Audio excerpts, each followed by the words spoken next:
Hello and welcome back to Dukascopy TV. Today I'm joined in the studio with David Smith to discuss the Libor rigging scandal that is hitting headlines at the moment. Welcome, David. It's a pleasure to be here once again, thank you. No problem. So first of all, what are your views on the Barclays Libor rigging scandal?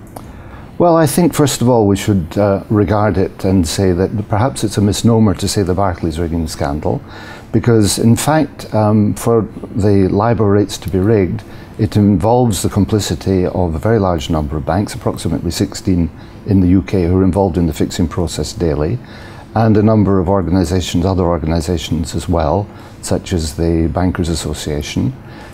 So we cannot just call it the Barclays Libor scandal. If you look at the further ramifications and you see the comments in the press, you realise that this is something the Bank of England has been fully aware of for many years. And in addition, there have been exchanges coming from the Treasury in the US, Mr. Geithner, and also from the Federal Reserve in the US. So it is a global banking scandal of fixing interest rates lower than they would normally be for objectives which perhaps we can talk about later. Thank you. And the HSBC has also been involved in this, and also it is involved in a money laundering scandal. Can you tell me more about this? Yes, I think the involvement in the Libor scandal has been probably complicity, but so far their name has not come to the forefront in that particular context. If you look, however, at the story of money laundering in their Mexican activities, then this is a major problem for a bank that so far has kept its nose, at least officially, reasonably clean. And of course now we're discovering that HSBC is like all of the others. I think this is very sad, as it's a bank I've greatly respected, but perhaps we should remember their history of how the establishment of how the business was built up was actually in the opium trade in Hong Kong, so perhaps they're just returning to their roots. Thank you. And if many are involved in the Libor rigging, why do we keep hearing Barclays all the time?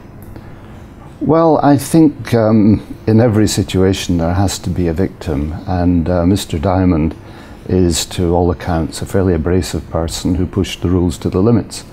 And of course, when times get hard, there has to be someone who's thrown to the wolves, and he was probably the first. But there may well be several more who are equally involved in this kind of operation, and I think time will tell. And on Tuesday, Ben Bernanke, chairman of the US Federal Reserve, said it's imperative that an international effort is attained in order to regain the rate's credibility. Do you agree with this, and how will this be done?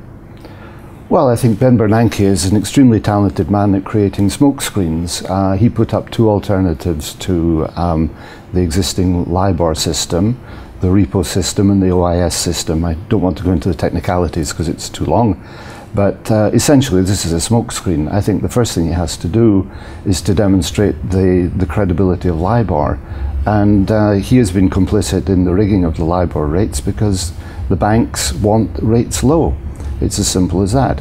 So they have worked very systematically to maintain these rates as low as possible for the last 5 years and perhaps even longer. And when he says that he wants something to change, in fact he doesn't want anything to change at all. And do you think this Libor scandal will cause a banking reform in the US? No, I don't think so at all. I think that it is just one of dozens and dozens of scandals that are going on in the banks at the moment. And it is all, if you go through the problems that they've had with the subprime, you look at the problems that they've had with front running, which is trading before people can actually trade. You can look at banks which have been shorting stocks which they've advised clients to buy.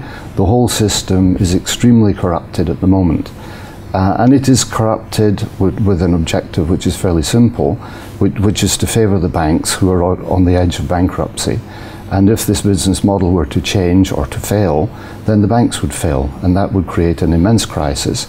And the biggest role that Mr. Bernanke has at the moment is to ensure day by day, minute by minute, that the system holds together by whatever means are necessary. And he up to now has deployed all the means, legal and illegal, to do so. And who do you believe has been favoured by the rigging? Well, the rigging obviously is to the detriment of the general public. You know, if you have a life insurance policy, you haven't earned what you should have earned on it. If you have savings, you haven't earned what you should have earned on it.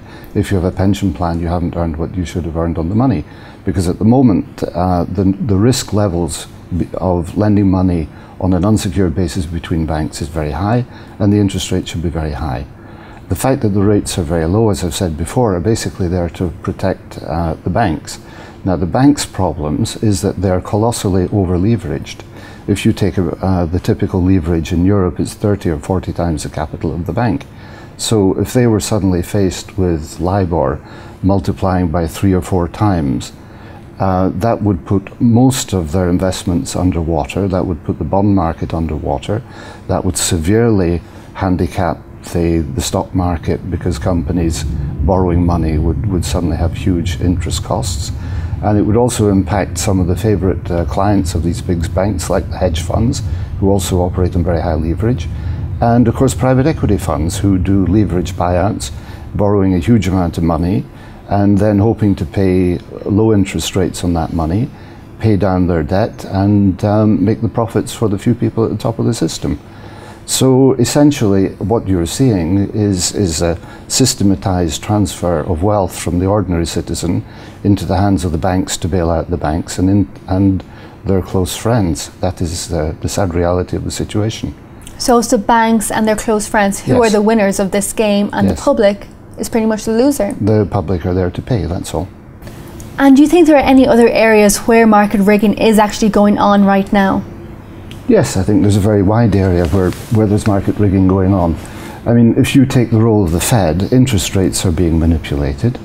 If you take the area of precious metals, you'll see gold and silver regularly manipulated downwards by massive short positions held by the major banks, perhaps on the account of the government, if they're honest enough to say so.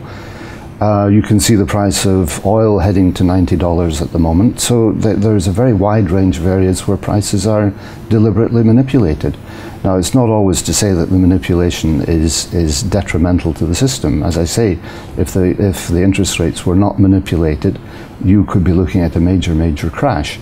But at the end of the day, what we're living in at the moment is a corporatist capitalist system, and not a free capital market system at all. And ultimately, the more you intervene in a system, the more difficult it is to control all of the moving parts, and it eventually will fall apart. And that is a scenario I can easily see happening in the next 12 to 24 months. Thank you very much, David, for coming into the studio today, and hopefully we'll have you back here in the near future. It's been a pleasure. I look forward to it. Well, if you want to watch more exclusive interviews like this, then stay tuned. But for now, goodbye.